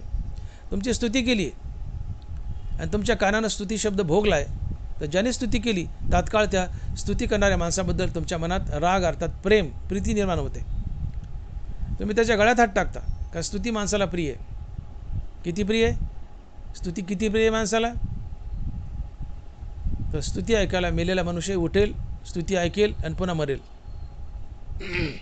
इतकी स्तुती माणसाला प्रिय आहे. यातली अतिशयोक्ती सोडून द्या. तात्पर्य माणसाला स्तुती प्रिय आहे. तुमची कोणी स्तुती केली, ज्यांनी स्तुती केली त्याच्याबद्दल तुमच्या मनात तात्काळ राग प्रीती प्रेम. तुम्ही त्याच्याबरोबर सद्वर्तन करता आणि सद्वर्तनातून पुण्याचा जन्म होतो आणि पुण्य संसारात बांधतं. अगा कर्मे जेवरावे ते तीही सुखदुःखी फळावे आणि तया ते भोगावया यावे देहा एका. आता दुसरी बाजू बघा, तुमची कोणी निंदा केली, तुम्हाला घाण बोललं, शिवाय दिल्या, खूप कुच्चळ वाईट निंदा केली. आत सुप्त अवस्थेत अंतकरणात हृदयात अहंकार झोपलेला असतो. हा अहंकार आतून ढुसणी मारतो, बुक्की मारतो, म्हणतो बघ त्याने तुझी निंदा केली. अहंकार तुम्हाला जागा करतो आणि हा निंदा शब्द कानाला भोगायला होतो. तुमचा कान निंदा शब्द भोगतो आणि ज्याने कुणी तुमची निंदा केली तात्काळ त्या निंदा करणाऱ्या माणसाबद्दल तुमच्या मनात द्वेष निर्माण होतो. द्वेषातून क्रोध, क्रोधातून द्वैत, द्वैतातून हाणामारी, भांडण तंटा आणि त्यातून पाप, आणि पाप म्हणलं की संसार बंधन आलंच. आगा कर्मे जेवरावे ते तीही सुखदुःखी फळावे आणि तया ते भोगावया यावे देहा एका. मंगीच्या पायातलं जरी पाप पुण्य तुमच्या जीवनात शिल्लक राहिलं तर ते तुम्हाला भोगूनच पार पाडावं लागतं, भोगूनच. त्यासाठी जन्म धरावेच लागतात. नरवरा लिहितात, अगा कर्मे जेवरावे ते ती सुखदुःखी फळावे आणि तया ते भोगावया यावे देहा एका. ज्ञानेंद्रियाचे विषय भोगले की त्या अहंकार ज्ञानेंद्रियाचे विषय भोगायला होतो. अहंकारामुळं ज्ञानेंद्रियाचे विषय भोग, विषय भोगातून रागद्वेष, रागद्वेषातून पुण्यपाप, पुण्यपापातून संसार बंधन. पण आता तुमचा अहंकार मेलाय, तुमचा अहंकार मेलाय. तुम्ही जगत परमात्मा स्वरूप पाहतायत. जगत परमात्मा स्वरूप पाहिलं तुमचा अहंकार मरतो, द्वेष मरतो, अहंकार मरतो. तुमचा अहंकार मेलाय आणि मग तुमची कोणी निंदा करते, तुम्हाला घाणघाण शिवाय देते. अहंकार हृदयात जिवंत असेल तर तो आतून डुसणी मारेल, म्हणेन बघ तुझी निंदा करायला. कानाला निंदा शब्द भोगायला लावेल आणि त्यातून द्वेष, क्रोध, द्वंद्व, हाणामारी, भांडाभांडी आणि पाप होईल आणि पापातून संसार बंधन. पण आता अहंकार मेलाय. जगत परमात्मा स्वरूप पाहिल्यामुळे अहंकार मेलाय.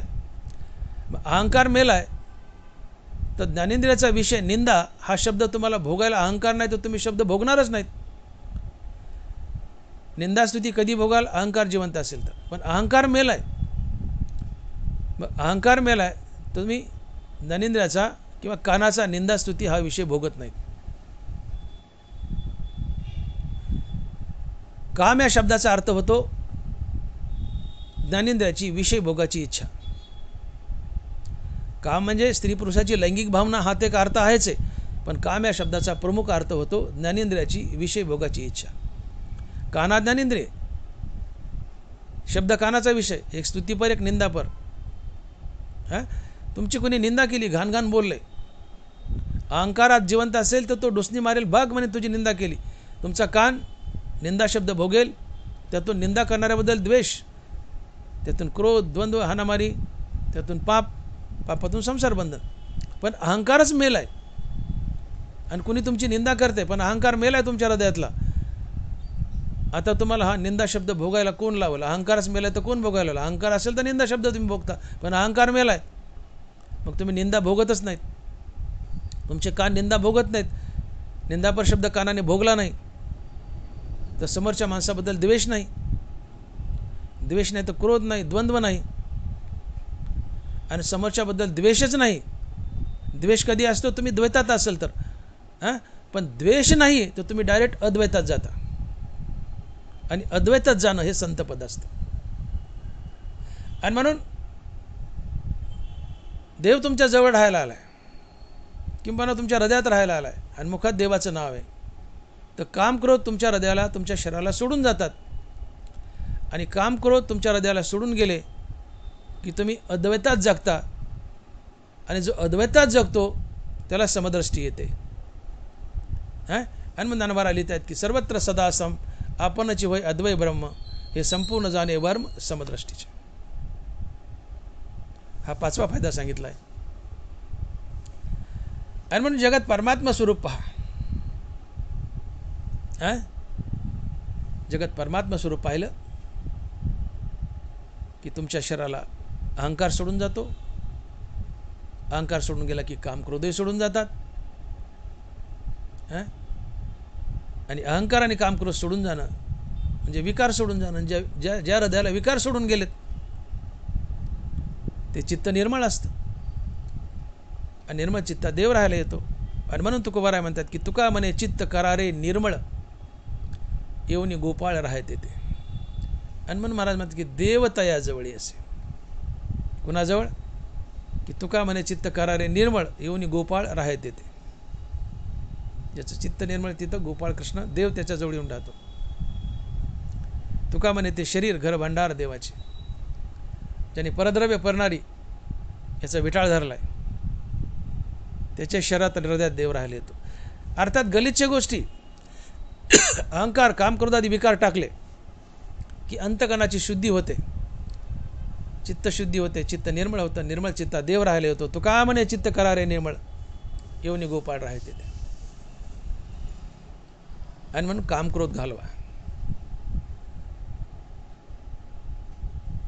एका गवळणीने प्रश्न विचारला देवाला, भगवान श्रीकृष्णाला, की हे काना,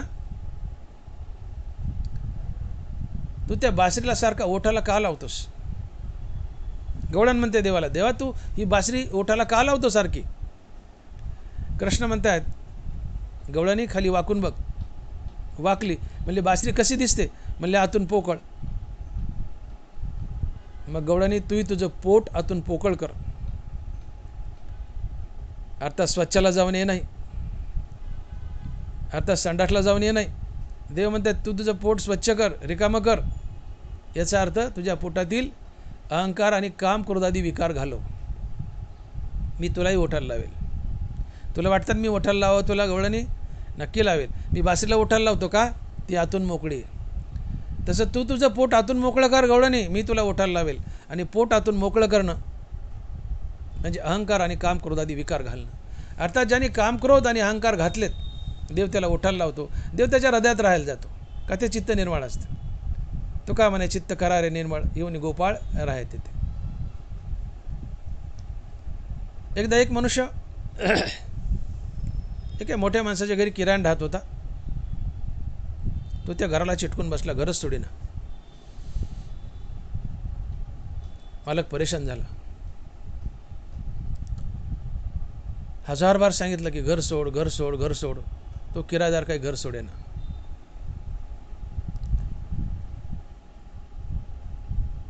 एके दिवशी त्या गावात एका मोठ्या मंत्र्याची सभा होती. योगायोगाने तो मालक आणि किरायदार दोघेही त्या सभेला हजर होते. सभा संपली. हा मालक व्यासपीठावर गेला आणि मंत्र्याच्या हातात हात दिला, गळ्याला गळे लावले आणि त्या मंत्र्याला आपल्या घरी चहा पाण्याला घेऊन आला. एक किरायदार पाहत होता. ते किरायदार हपकलं. म्हटलं यार, मंत्र्याची न्याची ओळख आणि गळ्याला गळे लावतात. मंत्र्यांनी चहा पाणी घेतलं, मंत्री निघून गेला.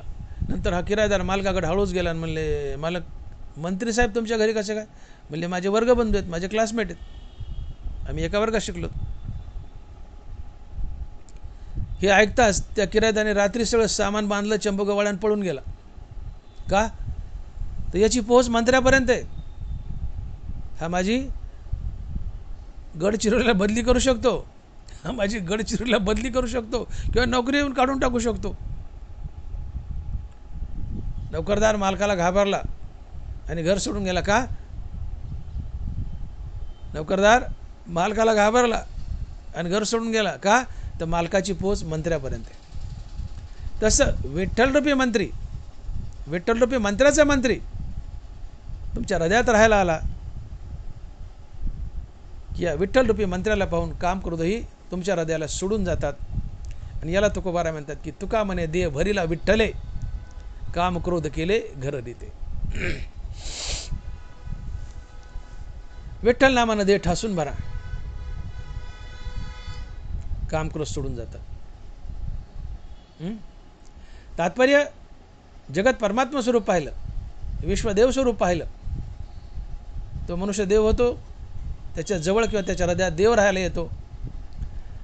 आणि त्याच्या हृदयात देव पाहिला आणि देवाचं नाव पाहिलं की काम क्रोध त्या माणसाच्या शरीराला आपाप सोडून पळून जातात.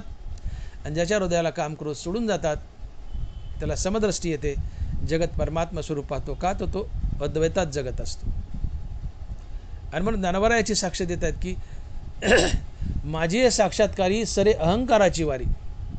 वे नीट आहे का, माझी साक्षात्कारी सरे अहंकाराची वारी, अहंकार लोपी अवधारी द्वैत जाय. काय म्हणतात ज्ञानोबा?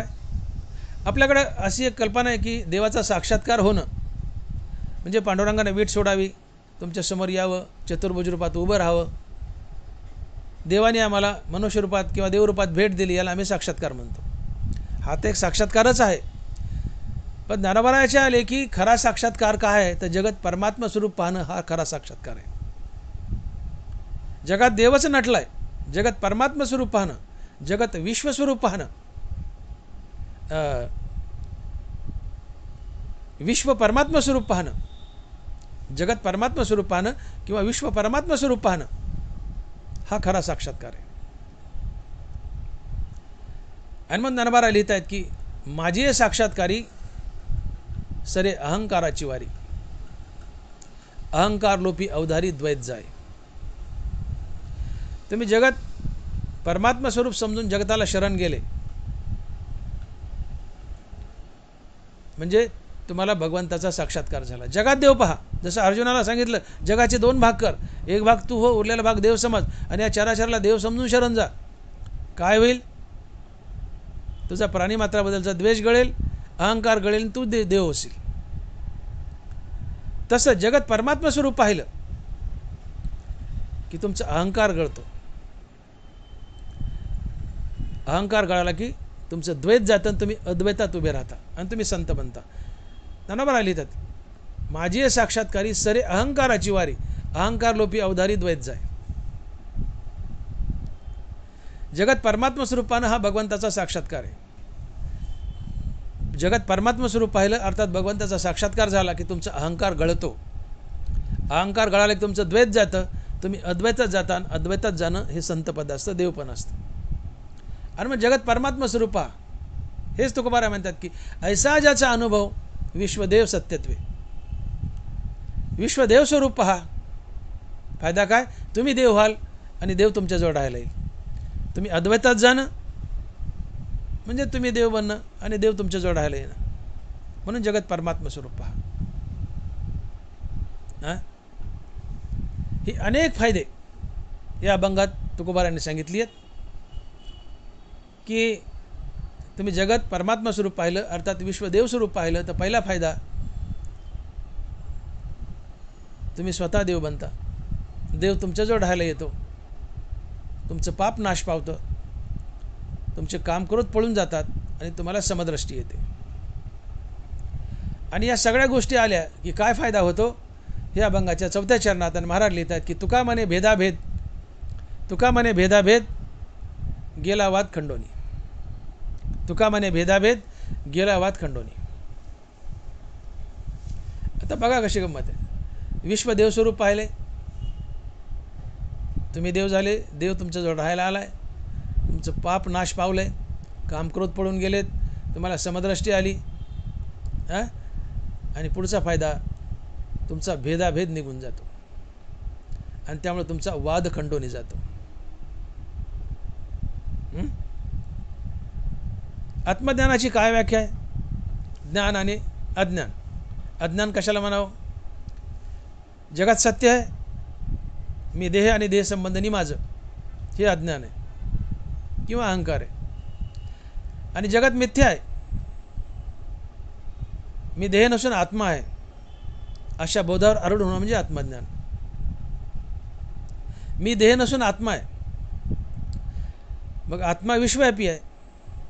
मग मी आत्मा आहे आणि आत्मा विश्वव्यापी आहे, तर याचा अर्थ आत्म्याच्या रूपानं मीच विश्व व्यापले.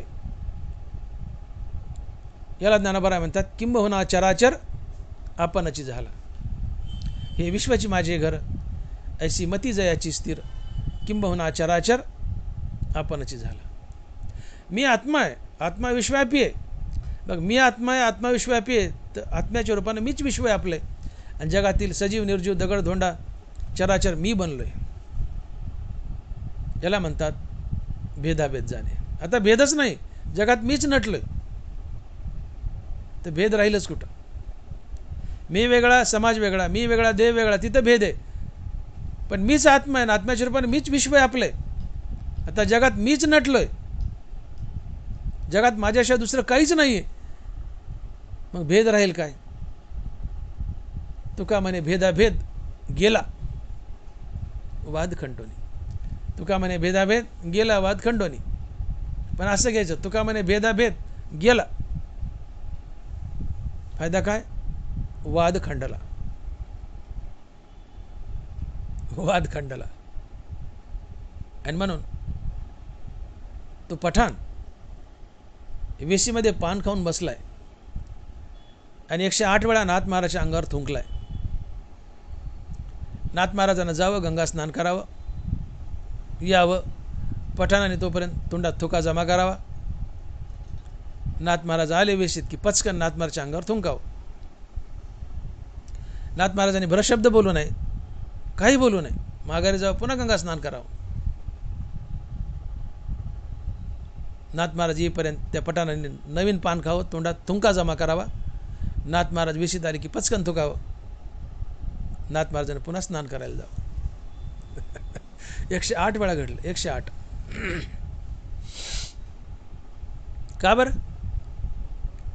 108 वेळा पठाण नाथांच्या अंगावर थुंकतोय. नाथ भरशब्द बोलत नाहीत, नाथांना क्रोध येत नाहीत. कुणी दुसरा जर आमच्या अंगावर थुंकला, आता मी कीर्तनकार आहे, मी कीर्तन करतोय आणि बाजूला एखादा टाळकरी उभा आहे माझ्या मागं किंवा जवळ, तुम्ही लांब बसलेत पण टाळकरी जवळ उभा आहे, तो टाळकरी आला आणि पचकन माझ्या अंगावर थुकला, तोंडावरच थुकला माझ्या. मी कीर्तनकार, टाळकरी माझ्या तोंडावर थुकलाय, मी सहन करील का? आम्ही त्याच्या मुस्कटात मारील ना.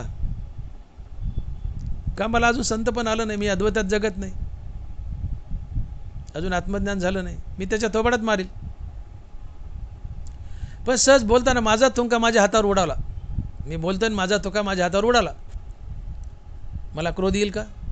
नाही येणार. कारण माझंच अंग माझा थुका आहे, माझा थुका माझ्या अंगावर पडला, मला क्रोध येणार नाही. दुसरं कोणी माझ्या अंगावर थुकलं तर मला क्रोध येईल. पठाण नाथाच्या अंगावर थुकतोय, पठाण नाथाच्या अंगावर थुंकतोय 108 वेळा. नाथांना क्रोध येत नाही. का येत नाही?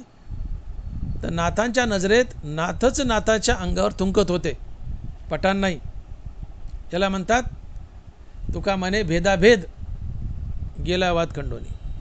तुका म्हणे भेदाभेद गेला वाद खंडोनी. नाथच नाथाच्या अंगावर थुंकत होते, पठाण नाथाच्या अंगावर थुंकतच नव्हता. ही नाथाची नजर. आपल्या नजरेत पठाण नाथाच्या अंगावर थुंकत होता, आपल्या नजरेत. पण नाथाच्या नजरेत नाथच नाथाच्या अंगावर थुंकत होते. का? तर नाथ संत होते. संत हा आत्मा असतो, आत्मा विश्वव्यापी असतो. आणि जो संत आहे, जो आत्मा आहे, त्या संतांनी आत्म्याच्या रूपाने विश्व व्यापलेला असते. मग जगातली प्रत्येक वस्तू नाथ बनले होते, नाथ चराचर बनले होते. म्हणून नाथ नाते होते आणि नाथ पठाणही होते. जगातली प्रत्येक वस्तू जर नाथ आहे तर पठाणही नातच झालं ना. मग नाथही नाथ आणि पठाणही नाथ, दोन्ही नाथच आहेत. मग नाथाच्या नजरेत पठाण नाथाच्या अंगावर थुंकतच कुठं होता? नाथच नाथाच्या अंगावर थुंकत होते. का नाथही नाथ आणि पठाणही नाथ. कळतंय का? का नाथ संत आहेत.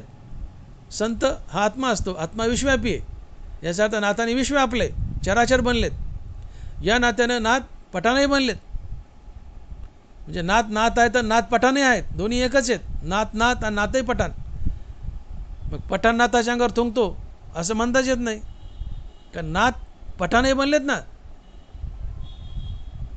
मग पठाण नाथाच्या अंगावर थुंकत नव्हता, नाथच नाथाच्या अंगावर थुंकत होते.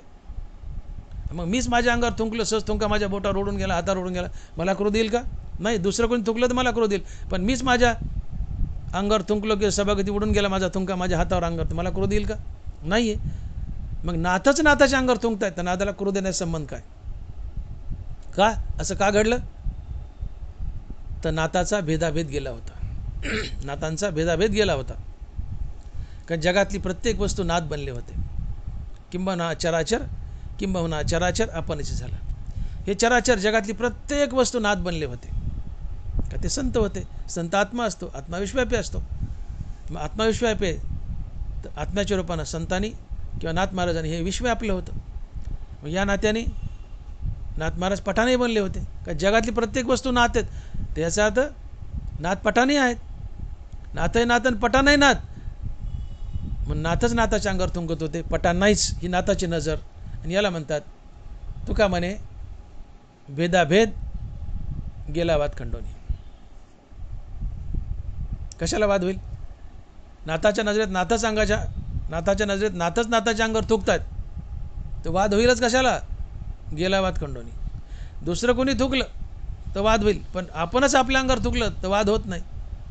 तसं नाथच नाथाच्या अंगावर थुकतात, कारण नाथ पठाण बनले होते चराचर झाल्यामुळे. म्हणून पठाण नाथाच्या नजरेत पठाण नाथाच्या अंगावर थुंकतच नव्हता, नाथच नाथाच्या अंगावर थुंकत होते. तर नाथ पठाणही बनले होते. आणि हा भेदाभेद असतो. आता भेदच राहिला नव्हता. जगातली प्रत्येक वस्तू हा नाथ बनले होते. ही समदृष्टी आहे. भेद नाही ना अभेद नाही. चराचर नाथ बनलेत, पठाणही नाथ बनलेत. मग पठाण थुकतो, मग नाथच थुकतात ना, कारण पठाण नाथ बनले होते, नाथ पठाण झालते. भेदच नाही आहे. जगात मीच नटलोय म्हणजे भेदाभेद गेला. आणि जेव्हा भेदाभेद जातो तेव्हा मी कुणाला भांडू? कोणी मला हाणलं, शिव्या दिल्या, मारल्या, तर जगात मीच नटलोय तर मीच मला शिव्या दिल्या, समोरच्याने मला मारलं येऊ. पण तो समोरचा मीच आहे, तर मीच मला मारलंय, मीच मला मारलंय, तर वाद करू कोणासोबत? हे मी माझ्या तोंडात असं मारलं, आता मी भांडू कोणाला? मलाच भांडू का? मग जगातली प्रत्येक वस्तू मीच बनलोय, तर कोणी मला त्रास दिला तर मीच दिला, कोणी हाणलं तर मीच हाणलं, कोणी वाटोळं केलं मीच केलं, कोणी चांगलं केलं मीच केलं. मग समोरच्याने माझं वाटोळं केलं म्हणजे मीच माझं वाटोळं केलं. मग मीच माझं वाटोळं केलं तर मी वाद करू कोणासोबत? याला म्हणतात भेदाभेद जाणं. तुका म्हणे भेदाभेद गेला वाद खंडोनी. विसोबा खेचरांनी या चारी भावनांना त्रास दिला. जनावरांची झोळी फाडली, झोळीत अन्न सांडवलं, सळो की पळो केलं. ज्ञानोबारायला क्रोध येत नव्हता का? तर ज्ञानोबारायची नजर काय होती की ज्ञानोबाराय विश्वव्यापी संत होते, ज्ञानोबाराय आत्मा होते. मग ज्ञानोबाराय आत्मा बनले म्हणजे चराचर बनले. मग ज्ञानोबाराय चराचर बनले म्हणजे ज्ञानोबाराय विसोबा खेचर बी बनले. मग विसोबारायाने ज्ञानोबाराची झोळी फाडली तर ज्ञानोबाराच्या नजरेत ज्ञानोबारायानेच ज्ञानोबाराची झोळी फाडली. का ज्ञानोबाराय विसोबा बनलेले होते, चराचर बनले होते. आणि मग आपणच आपली झोळी फाडली तर आपण भांडायचं कुणाला? वाद घालायचं कुणासोबत? का ज्ञानोबाराय होते, ज्ञानोबाराय विसोबा बी होते, म्हणजे एका अर्थानं ज्ञानोबाराने ज्ञानोबाराची झोळी फाडली, मग वाद करता कोणासोबत? याला तुकाराय म्हणतात. तुका म्हणे भेदाभेद गेला वाद खंडोनी. याला तुकोबाराय म्हणतात भेदाभेद तुका म्हणे भेदाभेद गेला वाद खंडोनी. तुकोबारायला मम्माजीने मारलं, काठीने मारलं.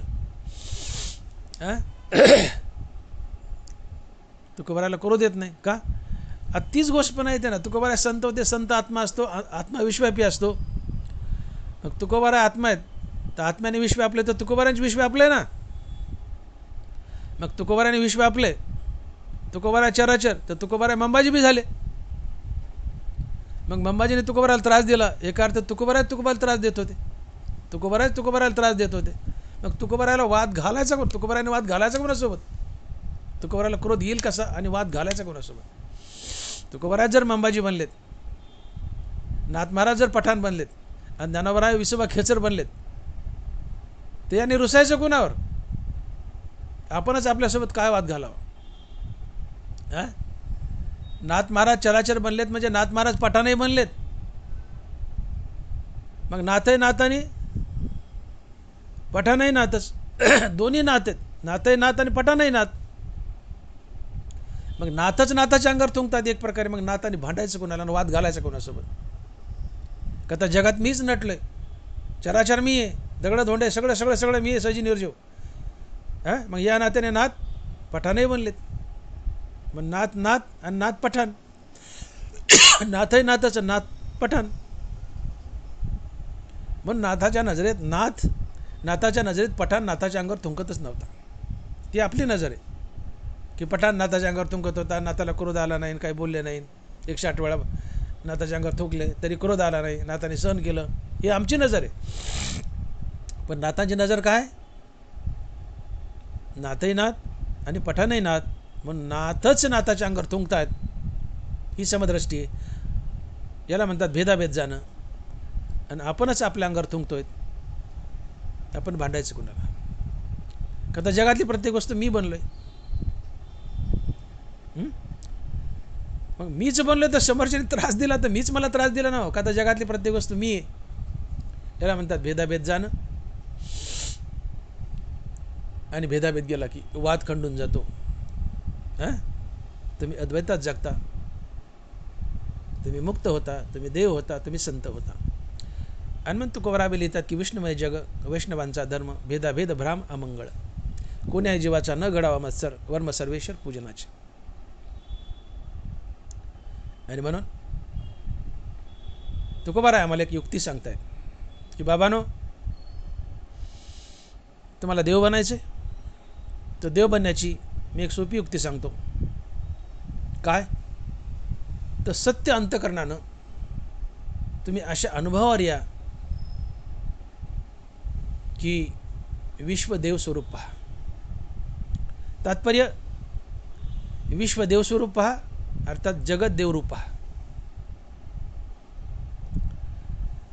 यांनी काय काय फायदे होतील? तर विश्व देवरूप पाहिलं, अर्थात जगत देवरूप पाहिलं, तर तुम्ही स्वतः देव बनताल आणि देव तुमच्याजवळ राहायला येईल. हे 2 फायदे. तिसरा फायदा, देव तुमच्याजवळ राहायला येईल, देवाचं दर्शन घडेल, तुमचं पाप नाश पावेल. हा तिसरा फायदा.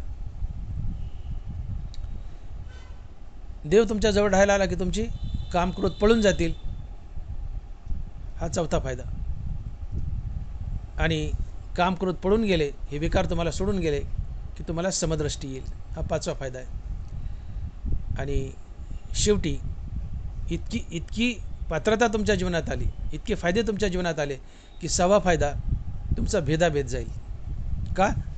तर जगात तुम्हीच नटलेत. तुमच्याशिवाय जगात काहीच नाही. तुम्ही आत्मा बनलेत, आत्मा विश्वव्यापी. मग आत्म्याच्या रूपानं तुम्ही आत्मा आहेत, आत्मा विश्वव्यापी. मग आत्म्याच्या रूपानं तुम्हीच विश्व आपले. जगातली प्रत्येक वस्तू तुम्ही बनता. जगातील प्रत्येक वस्तू तुम्ही बनणं म्हणजे किंबहुना चराचर आपणच झाला.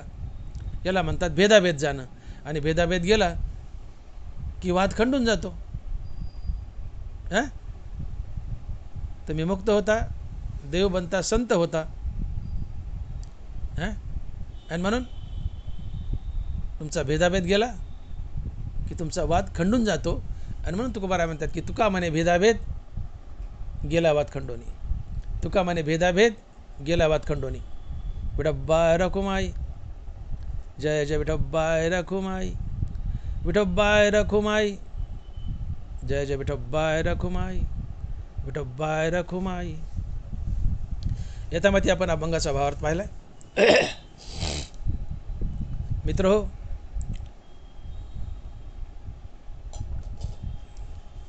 आयुष्य अनमोल आहे. मनुष्य देह पुन्हा पुन्हा मिळत नाही. अवचिता हे निदान लागले हाती. तुकोबाराय म्हणतात अवचित आहे निदान लागले हाती. मनुष्यदेह एक निदान, एक ठेवा आहे, एक संपत्ती आहे. अचानक ती आमच्या हाती लागली आहे. जगात काही मिळेल पण मनुष्यदेह लवकर मिळत नाही. मिळतं पण 10-12 कोटी वर्षानंतर. जिंदगी ना मिलेगी दोबारा. मनुष्यदेह अनमोल आहे आणि फक्त मनुष्यदेहातूनच तुम्ही भगवंताची प्राप्ती करू शकता. जन्ममरणाच्या फेऱ्यातून बाहेर पडू शकता, मुक्त होऊ शकता, संत होऊ शकता. नश्वर वस्तू संग्रहात आणि द्रव्यार्जनात हे अनमोल आयुष्य खर्च करू नका. संसार तर करा पण भगवंताला साक्षी ठेवून करा. भगवंताचं नाम केंद्रस्थानी ठेवा, भगवंताचं नाम मुखात ठेवा आणि भगवंताला साक्षी ठेवून संसार करा. भगवंताच्या नामानं हळूहळू संसाराची विषयाची गोडी कमी होते, तुम्हाला भगवंताचीच गोडी लागते. हां, आणि भगवंताची गोडी लागली की हळूहळू या भगवंताच्या नामाच्या बळावर, जसं ज्ञानोबा बोलले की तुझे नामाची कोणी एके वेळे, जयाचे मुखाशिका काना मिळे, त्याच्या हृदया सांडोणी पडे भेदची साच. तुम्हाला संसाराचा वीट येईल, नामाच्या बळावर संसाराचा वीट येईल आणि नामाचीच गोडी लागेल. आणि नामाची गोडी लागली की या नामाच्या बळावर तुमच्या हृदयातील भेद अर्थात द्वैत तुम्हाला सोडून जाईल आणि तुम्ही अद्वैतात उभे राहाल आणि तुम्हाला विश्वदेव स्वरूप दिसायला लागेल,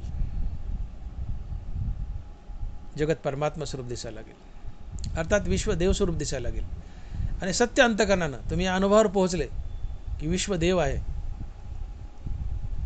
की तुम्ही देव बनाल. नंतर देव तुमच्याजवळ राहायला येईल. देवाची भेट झाली की देवाच्या दर्शनाने तुमची पाप नाश पावतील.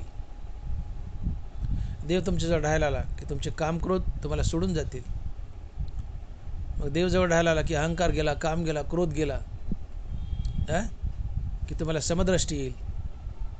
समदृष्टी आली याचा अर्थ जगतात एकटा मीच नटलोय, तुमचा भेदाभेद जाईल. भेदाभेद गेला की तुमचा वाद खंडून जाईल. आणि म्हणून तुकोबाराय म्हणतात की तुका म्हणे भेदाभेद गेला वाद खंडोनी. तुका म्हणे भेदाभेद गेला वाद खंडोनी. ज्ञानेश्वर माऊली, ज्ञानराज माऊली तुकाराम.